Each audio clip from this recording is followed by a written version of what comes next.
Galera, primeiro de tudo, vocês devem estar todos querendo saber a nota de vocês, né? Provinha que nós fizemos semana passada. Então, primeiro falar como é que vai ser a nota. A nota é a soma dos trabalhos, sai metade da nota de vocês, e daquela avaliação sai a outra metade. Tá? Então, tudo que vocês me entregam no dia a dia, sai um pedaço da nota, e tudo que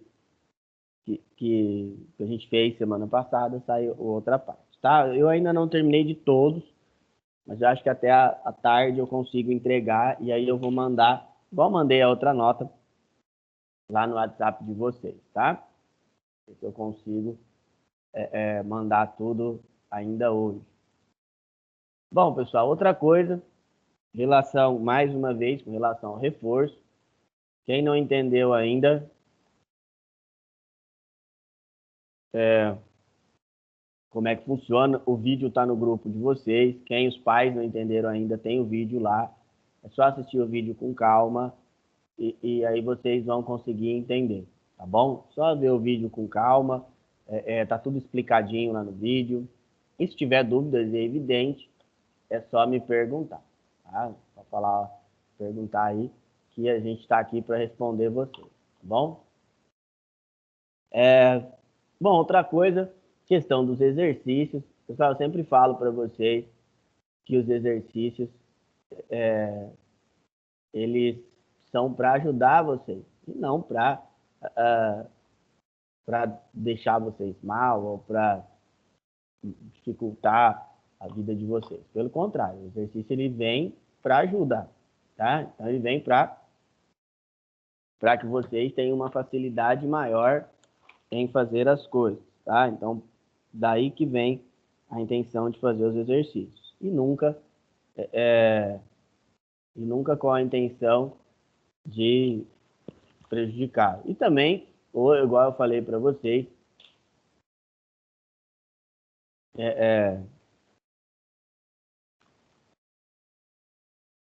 igual eu falei para vocês, né?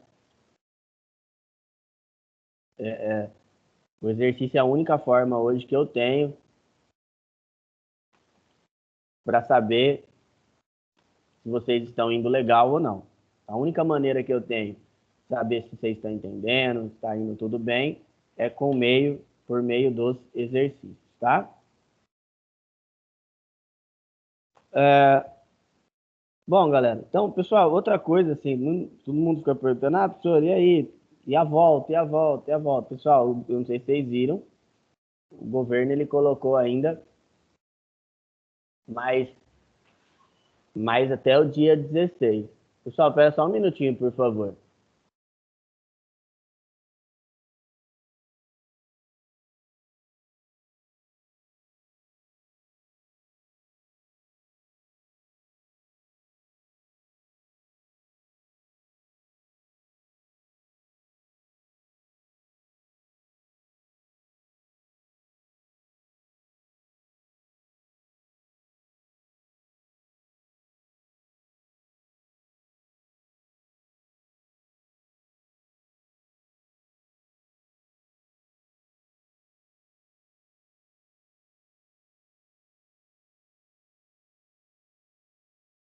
Desculpa, pessoal, vamos lá. Então, é, então assim, se nem o próprio governo ainda sabe nos dizer ao certo quando nós vamos voltar. Dia 16 foi prorrogado aí, né? Aí, a partir do dia 16, a gente vai ver como é que vai ficar. Bom, galera, hoje começamos livro novo, livro de Photoshop. Photoshop é um dos livros mais fantásticos que nós vamos ter. Espero que vocês gostem. Tem aulas muito legais, aulas muito bacanas mesmo. Tem umas coisas alguns filtros que a gente passa, algumas coisas relacionadas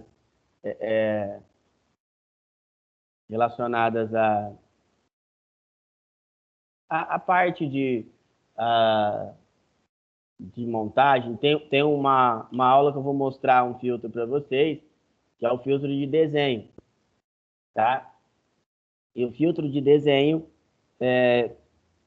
tem, lógico, tem todo um passo que vocês têm que seguir, mas nesse filtro vocês vão aprender como fazer para que uma imagem normal vire um desenho parecido que foi desenhado à mão mesmo. É bem bacana. Tem outros, tem o filtro, como é que faz para emagrecer as pessoas, como é que faz para engordar, tem um monte, um monte. Eu gosto muito de Photoshop, vocês vão notar, eu gosto muito, tem bastante coisa também, pessoal, que não tem no livro, então quando não tiver no livro eu vou falar para vocês, falar, ó, pessoal, isso aí não tem no livro, vocês anotarem alguma coisinha assim. Então, vamos, tipo, vai ser bem bacana, tá?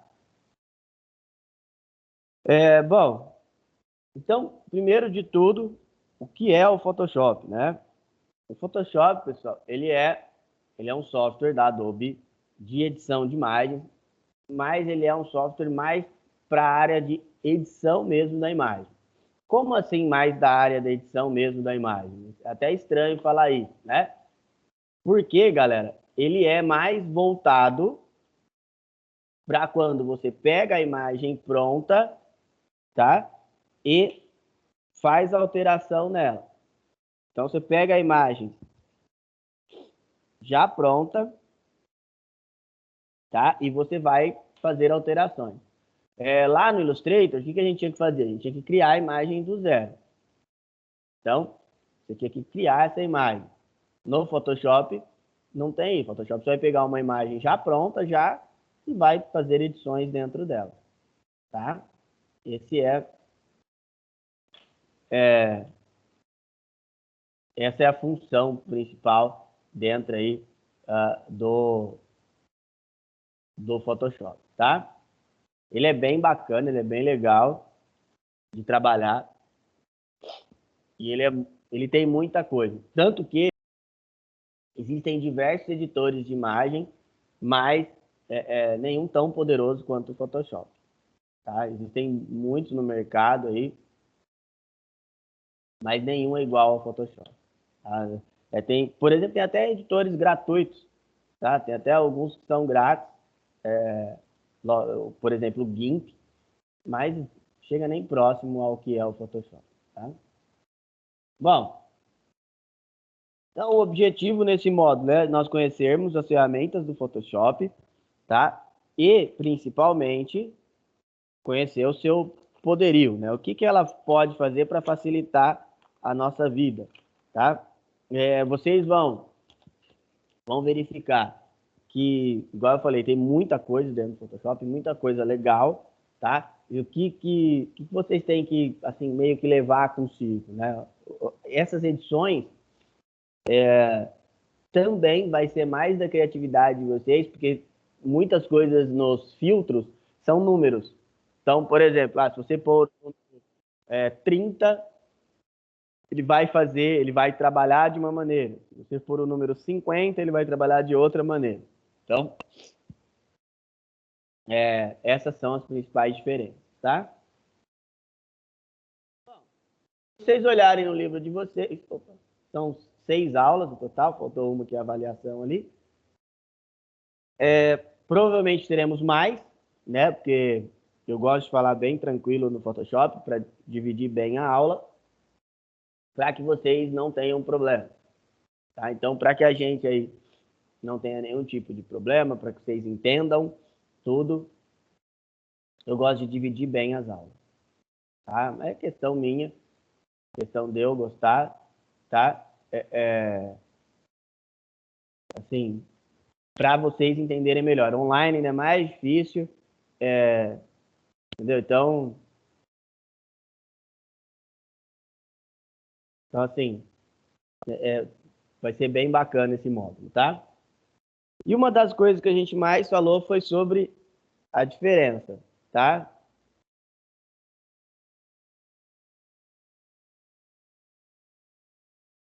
Então, qual que é a diferença entre o Photoshop e o Illustrator? O Illustrator, nós pegávamos lá a imagem e criávamos, né? Pegávamos ela do zero e íamos desenhando, tá? Mas Então, assim, nós vamos desenhando ela do zero. O Photoshop não. O Photoshop você pega a imagem pronta e aí essa imagem pronta você vai fazendo alterações. Ou você vai melhorando ela, ou você vai alterando da maneira que você achar melhor. Tá? Então essa é a principal diferença. Quando usar um, quando usar o outro. Vai do gosto. Eu, por exemplo, os mesmos trabalhos que eu faço no Illustrator, eu consigo fazer no Photoshop. Qual que é a diferença? A diferença é que lá no Illustrator, né, aqueles trabalhos que eu estou fazendo lá, eu tenho um pouco mais de dificuldade. Eu expliquei para vocês, a minha dificuldade é a dificuldade que eu tenho em desenhar. Tenho certa dificuldade em desenhar, então, por isso que eu tenho tanta dificuldade em imagem vetorial. O Photoshop não faz imagem, não trabalha com desenhos vetoriais. Então, dentro do Photoshop, nós vamos trabalhar com desenhos em mapa de bits. Então, eles vão ser sempre bitmap, tá? E uma das coisas que a gente tem que entender, nós até falamos na aula passada, é como trabalhar nesse mercado de criação. Tudo mudou, tá? Tudo mudou de um tempo para cá. E esse ano, especificamente, a gente foi meio que obrigado a, a, a trabalhar de uma maneira mais diferente ainda. Então, como assim mais diferente ainda, né, pessoal? É você ter ali esse trabalho em casa. Na verdade, não é ter esse trabalho em casa, mas popularizar o trabalho em casa, né? Eu, por exemplo, nós aqui da escola, nós ficamos 6 meses em casa, trabalhando em casa. Agora estamos no segundo mês trabalhando aqui na escola. Então, mudou muito. Hoje você consegue ter uma agência de propaganda na sua casa? Consegue. Basta você ter os softwares que você precisa, tá? E basta também você ter ali o conhecimento, tá? Você consegue. Desde que você tenha um equipamento que te auxilie, né? Você consegue trabalhar tranquilamente, tá? E o que uma pessoa que manja muito de Photoshop pode ser? Ele pode ser web designer, ele pode ser desenvolvedor de conteúdo, editor, mesmo publicitário, tudo isso ele pode fazer com o Photoshop. É lógico, pessoal, que existem outros conceitos que vocês têm que conhecer para poder ter um trabalho melhor, para você poder conseguir fazer com que esse trabalho fique mais bacana. Tá? Mais conhecimentos dentro do Photoshop é primordial. Hoje, tem uma gama maior de softwares. Antigamente, a gente trabalhava ou com Photoshop ou com, na época, o CorelDRAW, e já estava bom. Hoje, vocês têm que conhecer também de edição de vídeo. Se não conhecer de edição de vídeo, né, você fica meio para trás. O próximo livro nosso sobre edição de vídeo, você já vê assim, vai ver bem as diferenças, tá? E qual que é a função do designer gráfico? Né? O design gráfico tem aquela função de criar edições, criar publicações para poder colocar, armazenar em algum lugar. Tá bom? Essa é a função dele. Tá bom? Aliás, nós já falamos da função do design gráfico lá no livro, no outro livro, bem no começo do livro de Illustrator, né? Nós falamos bastante sobre design gráfico lá. Bom, pessoal, vamos para o nosso... Depois eu mando para vocês, tá? Esse texto aqui. Vamos para o nosso primeiro exercício, por favor. Vamos lá, pessoal, 10 minutinhos aí para vocês fazerem. Vai lá.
Vamos continuar, pessoal?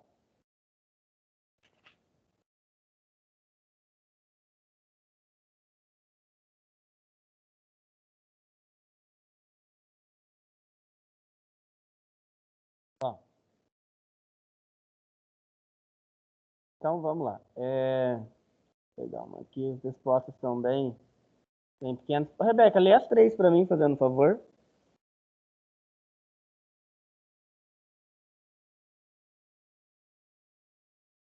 A3? Não, as 3. Pode ler todas. Que é bem Ok. pequenininho.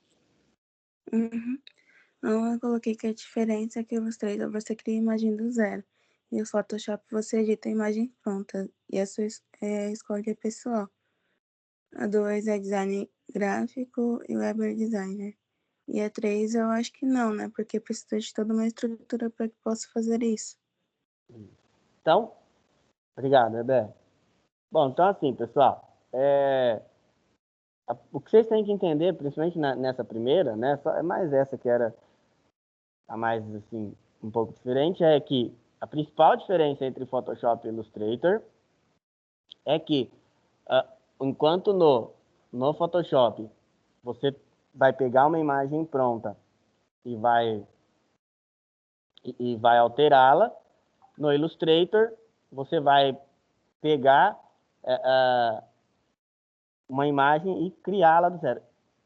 Ó, vamos supor que você tem uma foto. Você quer abrir ela no Illustrator e editar. Você pode? Até poderia, tá? Mas você não vai ter ferramentas disponíveis para isso. Tá bom? Então, você não vai ter as ferramentas que você necessitaria para você poder fazer as edições. Tá bom? Então, esse é o principal, a principal ali diferença entre um e outro, tá? Bom, pessoal, e uma das coisas que tem aí no livro de vocês, está bem no começo, hoje eu dei conta de esquecer o meu, mas ele vai falar da psicologia das cores, né? Dentro do mercado de criação, é muito importante saber usar as cores corretamente. Então, é muito importante você saber como você pode utilizar cada cor e dar um fim para ela. Né? Então, como o uso dessas cores são importantes.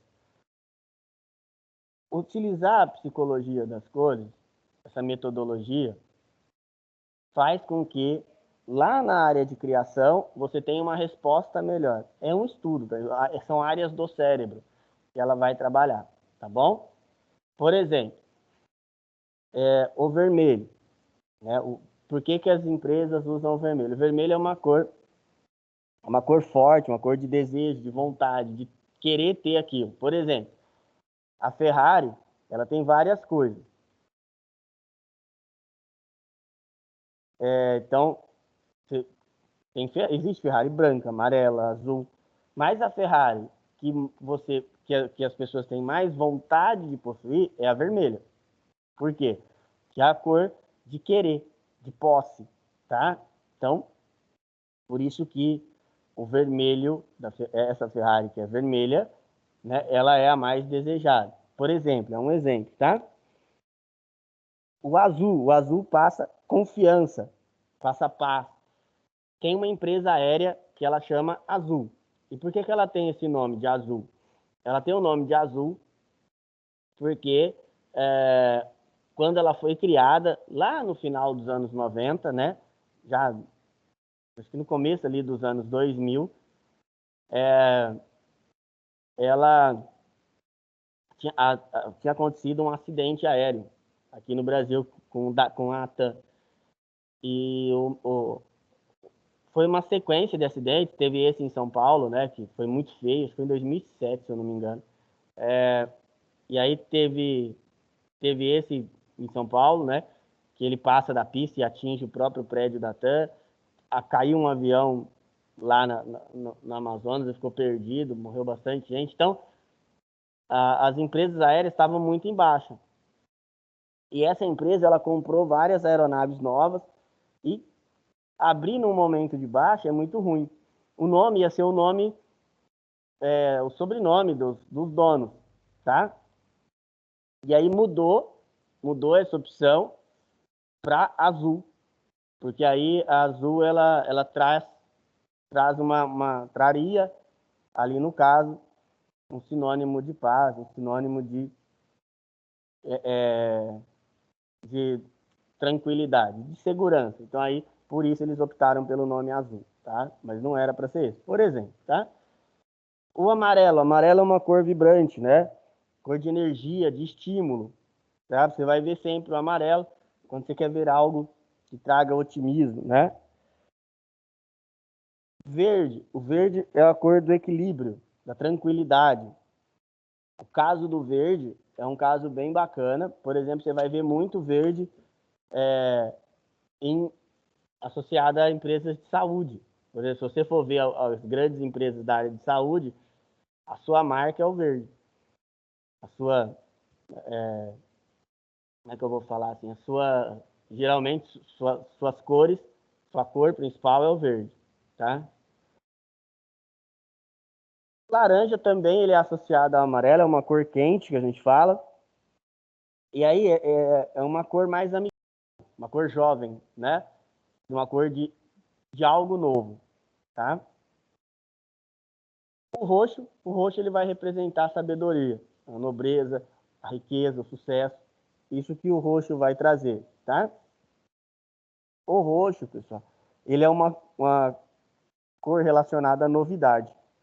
Então, quando vocês verem uma empresa que ela está se representando pelo roxo, é porque ela quer mostrar que ela é nova, tá? Relacionada à novidade. Que o roxo não era uma cor tão usada. Pelo contrário, é uma cor que não tinha um uso tão grande, né? E os exemplos de uso. Quando o McDonald's foi criar a sua estrutura, ele pensou no quê? No vermelho, porque o vermelho, ele, além dele te atribuir a vontade, ele te atribui a pressa. Você não consegue ficar num lugar que é pintado de vermelho. E o amarelo é relacionado ao otimismo, algo que você está fazendo de bom. E outra coisa interessante também é a Fanta. A Fanta, quando ela surgiu, a Fanta é um produto da Coca-Cola Company, tá? E aí, quando ela surgiu, ela só tínhamos só tinha a Coca aqui. E tinha um refrigerante na época no Brasil que fazia muito sucesso, chamava Crush. Esse refrigerante, a Coca queria arrumar um jeito de fazer um similar a ele. E aí, como a laranja aqui ainda é muito popular, ela criou esse refrigerante e precisava criar uma marca que identificasse bem. Então ela mesclou o verde com o amarelo, desculpa, com o laranja. Tá? Então ela traz um ar de saúde. E a Coca naquela época ela estava sendo muito acusada de usar usar entorpecente no seu refrigerante, né? Isso aí fez com que muitas pessoas parassem de tomar o refrigerante. Então aí ela traz a Fanta e fez com que assim as pessoas pensando, né, tivessem o pensamento de estar tomando algo que faz bem. Refrigerante nenhum faz bem, tá, gente? Refrigerante só tem açúcar. Então esse era o pensamento inicial ali, tá? Pessoal, vamos para o nosso segundo exercício. Esse é bem interessante. Vou dar um prazinho legal para vocês. Vai lá, galera.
Vamos lá, pessoal?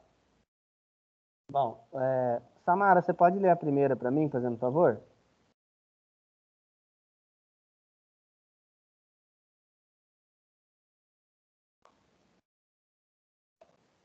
Calma aí. Calma. Que cada cor tem significado e transmite algo, como o azul, que quer transmitir segurança. Tá. Lucas, lê a segunda para mim, fazendo favor. Tá bom, professor.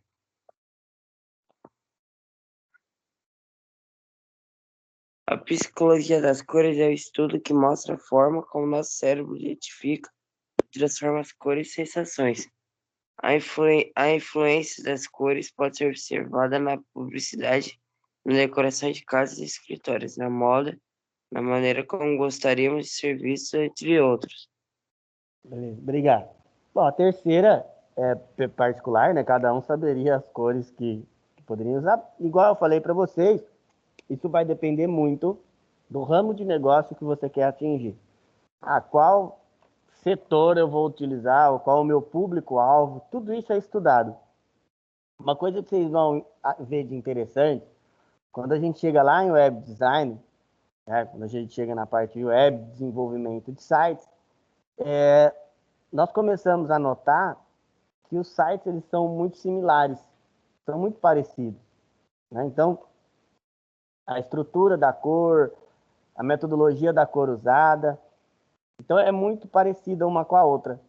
E isso é muito engraçado, né? Parece que perdeu-se um pouco dessa possibilidade de ter algo mais personalizado. Por quê? Porque criou-se um padrão em web e se você não usar parece que está errado, né? Num contexto de uso de cor é importante, é interessante. Usar cor é muito difícil, pessoal. É muito difícil mesmo. Saber a cor certa para determinado padrão de uso é muito complicado. Eu falo porque há alguns anos atrás, quando eu trabalhei em gráfica, há bastante tempo atrás, e eu não tinha muito essa noção de cor, de uso de cor. Então, eu acabava misturando umas cores e ficava muito ruim, né? Hoje, como a gente usa meio que uma padronização, nós verificamos que essas cores, né, elas fazem muito mais sentido. Por exemplo, tem sites, uma cor que é muito difícil de usar é o preto. A cor, porque ou ele fica muito chapado, né, assim, fica muito escuro, ou se você tentar usar ele com outras cores, ele só combina com branco, né, a maior combinação dele, em letras principalmente. Então a gente usa muito cinza. Quando você quer fazer uma coisa mais escura, você usa muito um cinza, quase na tonalidade mais escura. É muito. E também qualquer cor chapada é difícil. Vermelho puro é difícil de usar. O verde já não, o verde é uma cor boa. O azul, dependendo do azul, também é difícil de usar. Amarelo é difícil de usar. Tá? Então, se vocês vão notar, quando a gente entra aqui, ó, na tabela de cores da Adobe, abrir o site aqui da Adobe, quer ver? Ó, se eu entrar aqui no Adobe Color, quando a gente entra na paleta de cores da Adobe, nós já vimos isso uma vez, vocês vão notar que dificilmente você vai conseguir a cor pura, né? Por exemplo, chegar aqui, eu vou escolher o vermelho e eu vou ter o vermelho, vermelhão mesmo. Não, ele vai sempre ter uma tonalidade, tá? E aí vai depender muito do que você quer fazer. Você quer usar uma cor quente, que é uma cor mais voltada para o mais claro, do vermelho indo clareando, ou você vai usar uma cor fria, que é o azul, o branco, uma cor mais estável. Então, entender de cor é complexo, tá, gente? É bem difícil, principalmente falar sobre cor. Se vocês não entenderam ainda é normal, tá? É bem tranquilo você saber e depois entender melhor os esquemas das cores, tá? Bom, outra coisa que nós já falamos algumas vezes também foi sobre o padrão de cores. Então, nós usamos basicamente são três, na verdade, né? Nós usamos RGB, CMYK ou tons de cinza. Mas nós sabemos que, basicamente, hoje nós usamos dois padrões, né? Um é o RGB, Red, Green, Blue.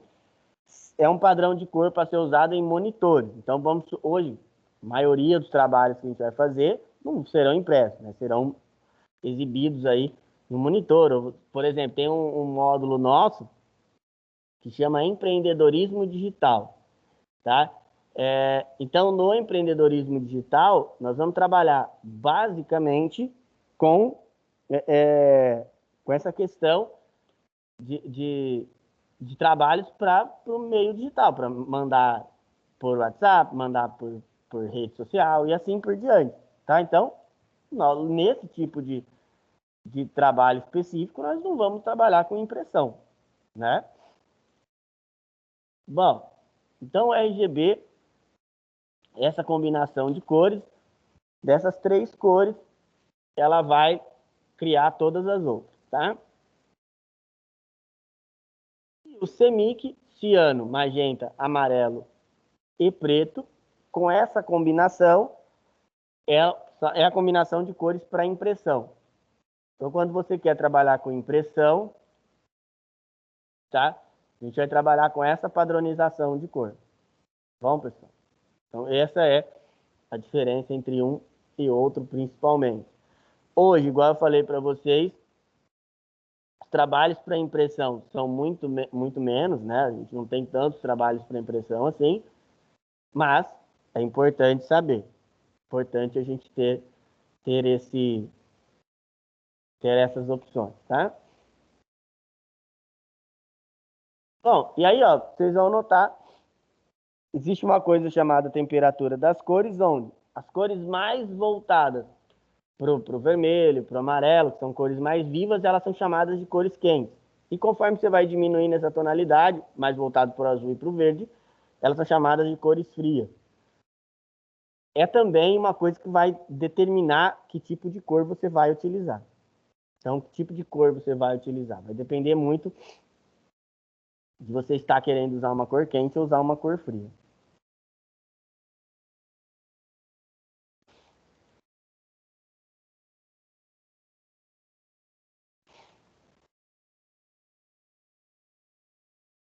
Bom, vamos para o nosso terceiro exercício de hoje. Vamos lá, pessoal. Força aí. Tá acabando.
Bom, vamos lá, pessoal.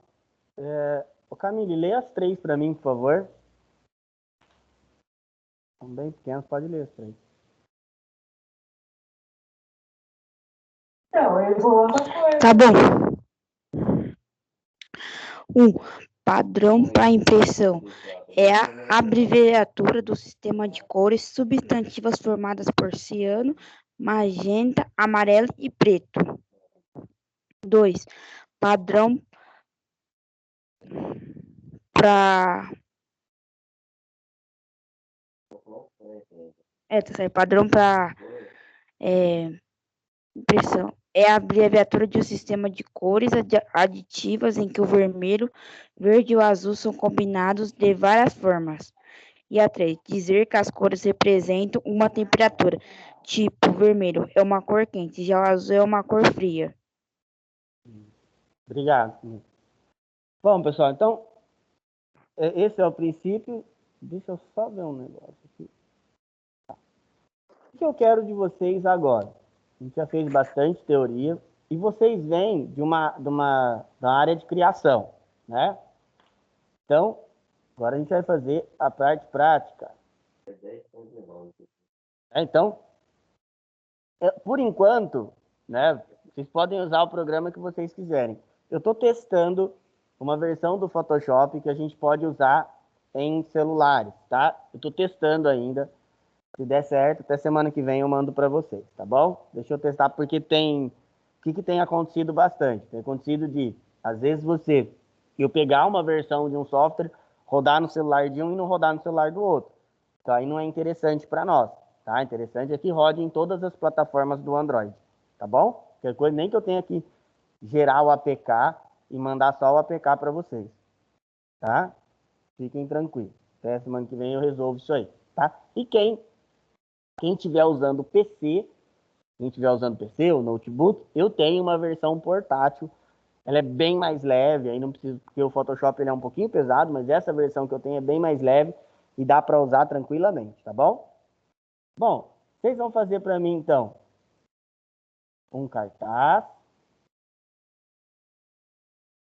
Bastante tempo, já vou pedir os 3 de uma vez, tá? Convite.